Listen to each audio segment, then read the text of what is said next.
নিরিখি বান্ধরে দুই নয়নে, নিরিখ বান্ধরে দুই নয়নে, নিরিখ বান্ধরে দুই নয়নে ভুইল না মন তাহারে। নিরিখ বান্ধরে দুই নয়নে ভুইল না মন তাহারে। এ গানের গীতিকার সুরকার সহ প্রথম শিল্পীর নাম ও গানটির মূল ভাবার্থ নিয়ে হাজির হয়েছে বন্ধুরা। গানটি বাংলা লোকজ সংস্কৃতির প্রধান অংশ, লোকসঙ্গীত, আধ্যাত্মিক ভাবধারার একটি বিখ্যাত গান। যে গানটির গীতিকার নিয়ে সোশ্যাল মিডিয়ায় বহু রকম মন্তব্য এসেছে, বহু জনের নাম এসেছে অলি কবি জসিমউদ্দিনেরও, কিন্তু মূলত গানটি লিখেছেন অন্যতম আধ্যাত্মিক সাধক ফকির কালু শাহ।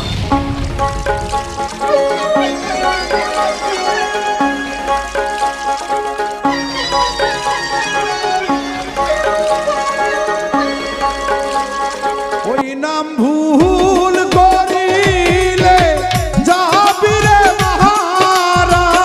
নিরিখ বান্ধরে দুই নয়নে ভুইল না মন তাহারে আধ্যাত্মিক ভাবধারার এই বিখ্যাত কালোজয়ী গানটির তথ্য বিস্তারিত ভাবার্থ নিয়ে আপনাদের সম্মুখে হাজির হয়েছি আমি মুক্তাল হোসেন মুক্তি। বন্ধুরা, ভিডিওটি না টেনে পুরো ভিডিওটি দেখলে তথ্যগুলো জানতে পারবেন। হ্যাঁ, সাবস্ক্রাইব করতে ভুলবেন না যেন। বন্ধুরা, আরও সুখবর আপনাদের দিয়ে রাখি, আমার এই চ্যানেলটি ইতোমধ্যেই 1 লক্ষ সাবস্ক্রাইবার পার করে 2000-এরও বেশি হয়েছে এবং ইতোমধ্যেই আমাকে ভেরিফিকেশন টিক মার্ক দিয়ে দিয়েছে এবং আপনাদের সকলের আন্তরিক সহযোগিতায় আমি সিলভার প্লে বাটন পেতে যাচ্ছি ইনশাল্লাহ। তো চলুন তাহলে নিরিখ বান্ধরে দুই নয়নে এক অমর আধ্যাত্মিক গানের নিগুড় রহস্য ও ভাবার্থ। নিরিখ বান্ধরে দুই নয়নে ভুইল না মন তাহারে, ওই না ভুল করিলে যাবিরে মারা পড়বিরে বিষম ফেরে। নিরিখ বান্ধরে দুই নয়নে, নিরিখ বান্ধরে।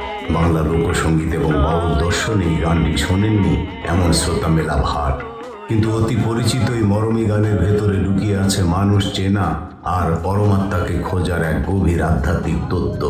আজকের ভিডিওতে আমরা জানবো এই কালোজয়ী গানের পেছনের কারিগরদের কথা এবং উন্মোচন করব এর মূল ভাবার্থ। নিরিখ বান্ধরে দুই নয়নে, নিরিখ বান্ধরে। গানের নেপথ্য কারিগর, গীতিকার ও সুরকার। এই আধ্যাত্মিক গানটির মূল স্রষ্টা হলেন প্রখ্যাত মরমী সাধক ও বাউল কবি সৈয়দ কালু শাহ ফকির, যাকে কালা শাহ বলেও ডাকা হয়ে থাকে বা বিভিন্ন সোশ্যাল মিডিয়ায় ফকির কালা শাহ বলেও লিখে থাকেন অনেকে।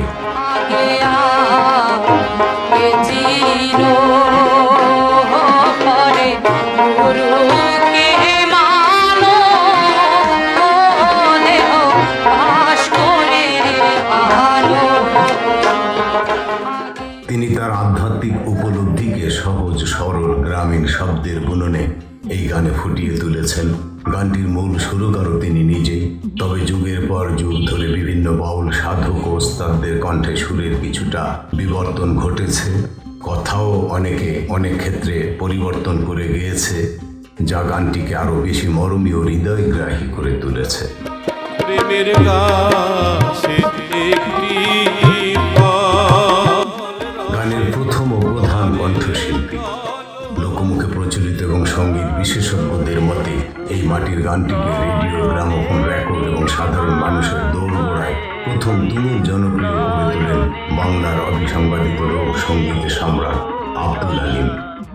তার সেই দরদীয় কালোজয়ী কণ্ঠের পর পরবর্তীতে তারই সুযোগ কন্যা নুরজাহান আলীম, লোকসঙ্গীত শিল্পী কানিজ খন্দকার, মিতু এবং অসংখ্য বিখ্যাত বাউল শিল্পীদের কণ্ঠে গানটি নতুন করে প্রাণ পেয়েছে। তুমি গুরুকে মানো দেবো।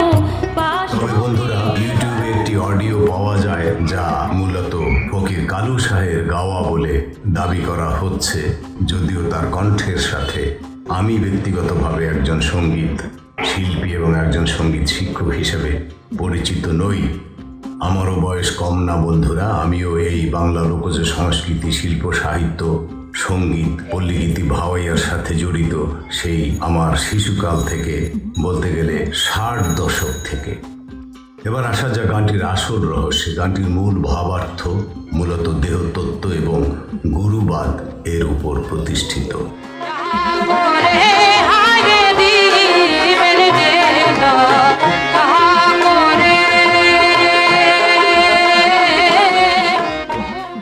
নিরিখ শব্দের অর্থ, নিরিখ শব্দের সহজ অর্থ হলো লক্ষ্য স্থির করা বা মনোযোগ দিয়ে গভীরভাবে দর্শন করা। সাধক এখানে মনের চোখ দিয়ে সেই পরম সৃষ্টিভীষ্ট বা সৃষ্টিকর্তাকে অন্বেষণ করতে বলছেন। আগে আপনকে চিনো মনরে, পরে গুরুকে মানো। এই চরণে কবি বলছেন, নিজেকে না চিনলে ঈশ্বর বা গুরুকে চেনা অসম্ভব। আত্মশুদ্ধি হচ্ছে পরম সত্যে পৌঁছানোর প্রথম ধাপ। প্রেমের কাছে একটি ফল ও রসে করে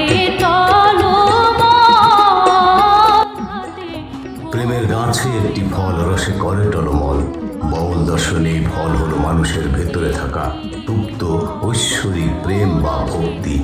সেই ভক্তির রস যখন গুরুচরণে সঁপে দেওয়া হয়, তখনই একজন শিষ্য বা মানুষ সংসারে অমরত্ব বা পরম শান্তি লাভ করে। পুরো গানের মূল কথাই হলো সংসারের মোহে অন্ধ না হয়ে দুই নয়ন তথা অন্তর্দৃষ্টি দিয়ে নিজের ভেতরের আত্মাকে দর্শন করা এবং পরম সত্তাকে সর্বদা স্মরণে রাখা। সৈয়দ কালু শাহ ফকিরের এই লেখা গানটি কেবল একটি সাধারণ লোক গানও নয়, এটি আত্মানুসন্ধানের একটি চমৎকার নির্দেশনা। শতাব্দীর পর শতাব্দী ধরে এই গানটি আমাদের মনে করিয়ে দেয় আমাদের আসল অস্তিত্বের কথা। হ্যাঁ বন্ধুরা, কেমন লাগলো আমার এই আজকের আয়োজন? কমেন্ট করে আপনার মূল্যবান মতামত জানান। আর এই ধরনের আরও আধ্যাত্মিক ও কালোজয়ী গানের ইতিহাস জানতে আমাদের চ্যানেলটি সাবস্ক্রাইব করে পাশেই থাকুন। হ্যাঁ বন্ধুরা, আমি বৃদ্ধ মানুষ, আমার বাংলা উচ্চারণে ভুল ত্রুটি ক্ষমা করে দেবেন।